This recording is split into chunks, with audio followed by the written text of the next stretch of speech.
द्वारिका प्रसाद मोर president Radhakrishna गो सेवा समिति। Sir आज गाई मान को केते प्रकार भोग दिया जाउची? आमर सनातन धर्म अनुसार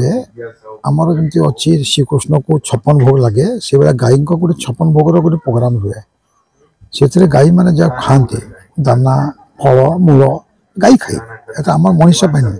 तो से गोटे आम जो गुरुजी जी प्रतिष्ठाता जो आम पूजा करते से हूँ राधाकृष्ण महाराज आउ से 2012 आसते आमको प्रेरणा देले आम गोटे गोशाला 2014 कलु से आसिक भूमि पूजन करते आज 10 वर्ष पर से आसती आम कहूँ भागवत गीता सप्ताह करने सम्मत देते भागवत सप्ताह सब चली आज हूँ 5म दिन तो से प्रोग्राम थिला गोशाला आसिकी से आम गोपाष्टमी गोमाता जो 56 भोग कार्यक्रम को से प्रेरणा आम पूजा कर गोमाता गोमाता को देख गोमाता जमी आम ठाकुर 56 भोग गोमाता गोटे माता 33 कोटी देवता अच्छा तो भोग लगे उचित ना एटा हूँ आम धर्म अच्छी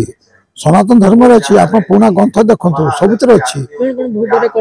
भोग जो गाई में जो दाना खाती मक्का खाती फल मूल खाती जहाँ से खाती बहुत प्रकार खाइबा अच्छी